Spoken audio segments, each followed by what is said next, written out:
आजच्या जागतिक हवामान दिनाच्या निमित्तानं हवामान बदलांशी असलेला सर्वसामान्य माणसाचा संबंध विशद करून सांगण्यासाठी हवामान अभ्यासक राजेंद्र फातर्पेकर आज आपल्या स्टुडिओत आले आहेत. सर नमस्कार. 9:30च्या बातम्यांमध्ये आपलं मनापासून स्वागत. आज हवामान दिवस, याचा संदर्भ आणि औचित्य काय सांगाल? हवामान दिवसाचा संबंध, खरं तर हे दिवस पृथ्वीवर साजरे करताना त्याच्या मागची भूमिका लक्षात नाही आली तर ते केवळ दिवस म्हणून एक उपचार होऊ शकतो. आज पृथ्वीवरती तापमानवाढीची जी एक महाविस्फोटक समस्या आपल्यासमोर येते आहे, ती समस्या कशातून निर्माण झाली याचं या निमित्ताने आपल्या सर्वांना स्मरण करणं आणि त्याच्यावरती जनतेपर्यंत माहिती पोचणं फार महत्त्वाचं आहे. आज आपल्या जीवनशैलीमुळे वातावरणात आपण जवळजवळ 1000 करोड मेट्रिक टन एवढा कार्बन डायऑक्साईड वातावरणात सोडतो आहोत. त्यापैकी फक्त 400 करोड मेट्रिक टन सिक्वेस्टर होतो आणि 600 करोड मेट्रिक टन वातावरणात राहतो. याचे परिणाम असे झालेले आहेत की दरवर्षी 2 ppm या वेगाने कार्बन डायऑक्साईडचं प्रमाण वाढत चाललेलं आहे आणि वेगवेगळे रिपोर्ट्स येत आहेत. आता माझ्यासमोर हे न्यूयॉर्क टाइम्सचं बातमी आहे 18 जानेवारीची. त्यात त्यांनी म्हटलेलं आहे की we are giving the biggest story. आपण पृथ्वीची सगळ्यात मोठी न्यूज देतो, बातमी देतो आहोत. आणि ती बातमी काय आहे तर 2016 हे आतापर्यंतचं हॉटेस्ट इयर होतं. त्याच्या मागते सलग 3 वर्ष जी 14, 15, 16 त्याच्यामध्ये वाढत जाणाऱ्या तापमानाचं वर्ष होतं. आणि आजपर्यंतची जी 17 हॉटेस्ट गरम वर्ष जी आली त्याच्यापैकी ही 21व्या शतकातली सगळी 16 वर्ष ही एकापेक्षा एक पुढे होणारी गरम वर्ष होती. मुद्दा असा आहे की हे कशामुळे होतं याच्याकडे आपल्याला जावं लागेल. मागच्या जून 2015 पासून जुलै 2016पर्यंत आणि आजपर्यंत इनफॅक्ट फेब्रुवारीपर्यंतचे 22 महिने पुढचे हे मागच्या त्या वर्षीच्या महिन्यापेक्षा 0.2 डिग्री सेल्सिअसने तप्त होते ॲव्हरेज त्याचं टेम्परेचर. याचा अर्थ पृथ्वीचं वातावरण तापत चाललेलं आहे आणि ते ज्या गोष्टीमुळे तापत चाललेलं आहे त्या गोष्टीचा निर्देश हवामानामध्ये होणाऱ्या तीव्र स्वरूपाच्या बदलातून आपल्याला कळू शकतो. आज पृथ्वीवर कुठे ना कुठेतरी प्रत्येक 8 दिवसांनी एक एक्स्ट्रीम क्लायमेट इव्हेंट घडते आहे. कुठे वादळं येत आहेत, कुठे अवर्षण होत आहेत, कुठे बर्फवृष्टी होते, कुठे महापूर येत आहेत आणि फक्त हे आपल्यापर्यंत पोचत नाही म्हणून आपल्याला ते कळत नाही अशी अवस्था झालेली आहे. ही फार भयानक अवस्था आहे. आज तर आम्हाला समाजातल्या सर्व माणसांना गदागदा हलवून सांगावं असं वाटतं की आपण ज्या नशेमध्ये आहोत ती नशा सोडून आपण या गोष्टीकडे साफ नजरेने बघायला पाहिजे आणि ज्या कारणामुळे ही होत आहे तिथे आपण गेलं पाहिजे. सर तुम्ही तापमान वाढीचा उल्लेख केला. आज कुठल्याही चॅनलवरती पाहिलं, कुठल्याही माध्यमामध्ये पाहिलं तर ग्लोबल वॉर्मिंग हा परवलीचा शब्द झालेला आहे. ह्याचं गांभीर्य आणि व्याप्ती काय सांगाल तुम्ही? हा अत्यंत महत्त्वाचा विषय आहे. IPCC intergovernmental panel on climate चेंजचे रिपोर्ट जवळजवळ 70च्या दशकापासून येत होते आणि त्याच्यामध्ये त्यांनी हवामान बदल कशामुळे होते याच्याबद्दलचं हे सांगायला चालू केलं होतं. त्यांनी नोव्हेंबर 2007चा त्यांचा जो रिपोर्ट आला त्याच्यामध्ये त्यांनी स्पष्ट केलं की तापमान वाढ ही वस्तुस्थिती आहे आणि ती ज्या कारणामुळे होते ती कारणं पण त्यांनी स्पष्ट केली. ती कारणं आहेत औद्योगिकरण, शहरीकरण, ऊर्जेचा वापर, विजेचा आणि इतर ऊर्जांचा वापर, वाहतूक, मोटर कारने होणारी वाहतूक, रासायनिक शेती आणि या सर्वांमुळे होणारा पृथ्वीवरील जंगलांचा नाश. याच्यामुळे तापमान वेगाने वाढत चाललेलं आहे. मौना लोआ नावाचं जे पॅसिफिकमध्ये एक सेंटर आहे, बेट आहे, तिथे याचं मॉनिटरिंग होतं कार्बनचं. तिथे 12 मे 2013ला प्रथमतः कार्बन डायऑक्साईडचं जे वातावरणातलं प्रमाण हे 400 ppm ओलांडलं गेलं.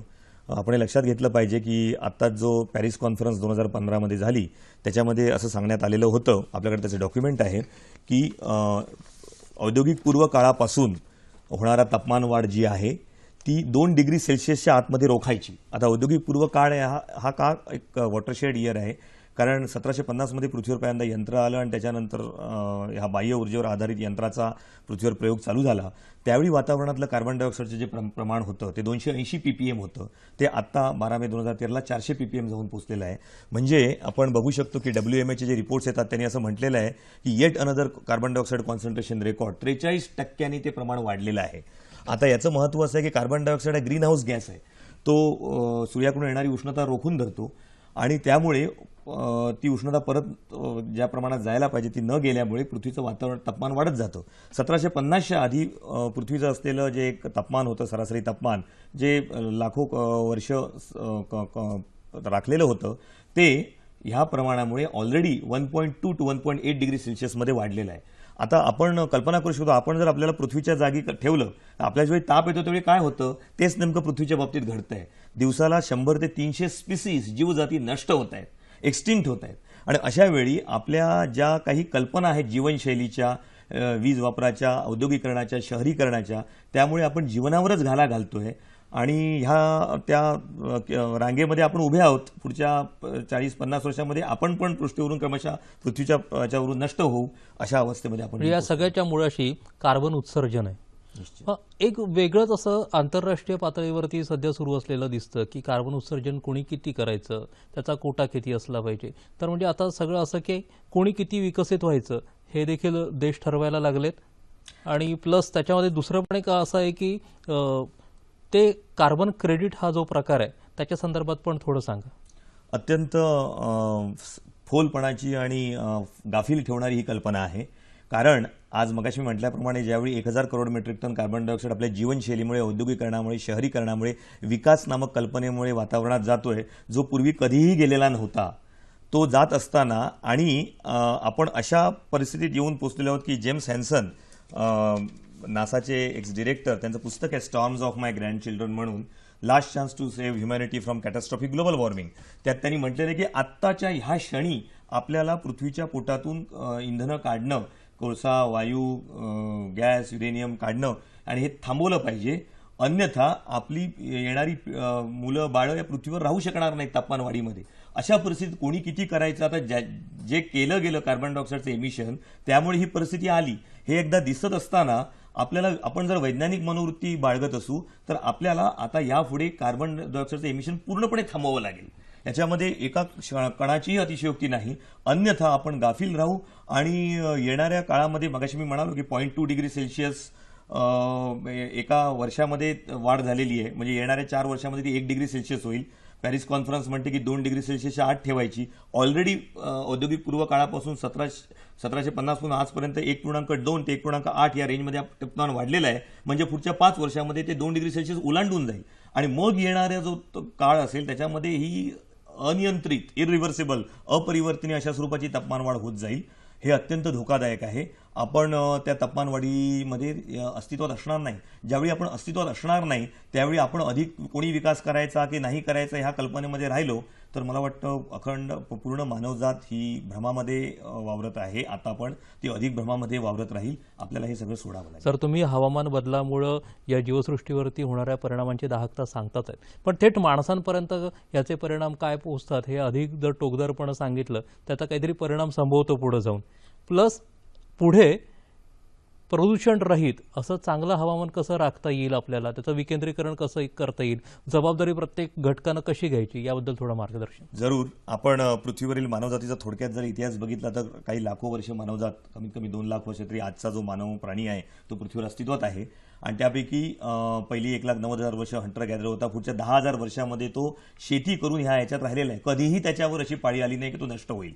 मात्र 1750 नंतर औद्योगिक करण्याच्या काळाच्या पश्चात, औद्योगिकरण सुरू झाल्यानंतर आपण ह्या अवस्थेत येऊन पोहोचलेलो आहोत. आज आपण बघितलं तर पृथ्वीवर कुठे ना कुठेतरी हे एक्स्ट्रीम क्लायमेट इव्हेंट्स, तीव्र स्वरूपाच्या पर्यावरण हवामान बदलाच्या घटना घडत आहेत, ज्यात माणसं, म्हणजे 26 जुलैची मुंबईची घटना पण त्याचाच परिणाम होता. किंवा आत्ता स्पेनमध्ये मोठे पूर येऊन गेले, तो त्याचाच परिणाम आहे. श्रीलंकेमध्ये मागच्या वर्षी तीव्र स्वरूपात दुष्काळाचा परिणाम आहे. याचा माणसं आपल्याकडचे शेतकरी जे आत्महत्या करतायत तो पण त्याचाच परिणाम आहे. आज पृथ्वीच्या काही भागामध्ये शेती पिकणं बंद झालेलं आहे. मगाशी म्हणालो मी, जीवजात ज्यावेळी नष्ट होतात त्यावेळी अन्नधान्य ही पण एक जीवजात आहे. शहरं जी आहेत ती आपण अन्न खाऊन जगतो. आज जर कुठेच हे अन्न पिकलं नाही आणि ती परिस्थिती वेगाने येत चाललेली आहे तर शहरं जगणार कशावर? शहर पूर्ण व्यवस्था, शहराची व्यवस्था ही ग्रामीण किंवा निसर्गाचं शोषण करते, निसर्ग संतुलनाला छेद देत आहे. तर आपल्याला हे थांबवलं नाही तर मनुष्यावर होणारा परिणाम, म्हणजे आज शेतकऱ्यांच्या आत्महत्या होत्या, उद्या शहरवासियांच्या आत्महत्या सुरू होतील. कारण खायलाच अन्न नसेल आणि त्यांचं जगणं मुश्किल होतं. कारण शहरात स्वतःचे स्रोत नाहीत. सगळं आपण ते खेचून घेतोय दूरच्या प्रदेशामधून. आज ज्यांचा वीज वापर होतो तो वीज वापर पण कमी करत नेला पाहिजे. ज्या आदिवासी समूह निसर्गाशी तादात्म्य राहून जगतायत, खरं तर तसंच आपण जगलं पाहिजे किंवा निसर्ग शेतीच्या याच्यामध्ये आपण गेलं पाहिजे. मुळात आज असलेलं आपलं कन्झम्पशन, वस्तूंचा वापर आपल्याला कमी कमी करत नेला पाहिजे. खरं तर थांबवलाच पाहिजे. आपल्याला जर जीवन महत्त्वाचा वाटत असेल तर जीवनशैलीचा आपण त्याग केला पाहिजे. विकास नामक कल्पना पृथ्वीला मान्य नाही. तापमानवाढीला मानवी व्यवस्था त्या परिघातल्या कल्पना मान्य नाहीत. ती एखादा प्राणी पृथ्वीवर जसा जगतो, आपण पण एक प्राणी आहोत हे लक्षात ठेवून पृथ्वीशी आपण तादात्म्य ठेवून राहिलो तर आपण पुढची करोडो वर्ष पृथ्वी राहू शकू. अन्यथा पुढच्या ह्या शतकातच आपला म्हणजे किमान स्वतःसाठी तरी आता आपण जाग होण्याची ही वेळ आलेली आहे निश्चित आणि पर्यावरणाची काळजी घेणं आणि हवामान बदलांबद्दल सतर्क राहणं ही आपल्या सगळ्यांची जबाबदारी आहे. निश्चित. सर, तुम्ही आज इथे आलात आणि अतिशय छान माहिती दिलीत त्याबद्दल आपले मनापासून आभार. धन्यवाद.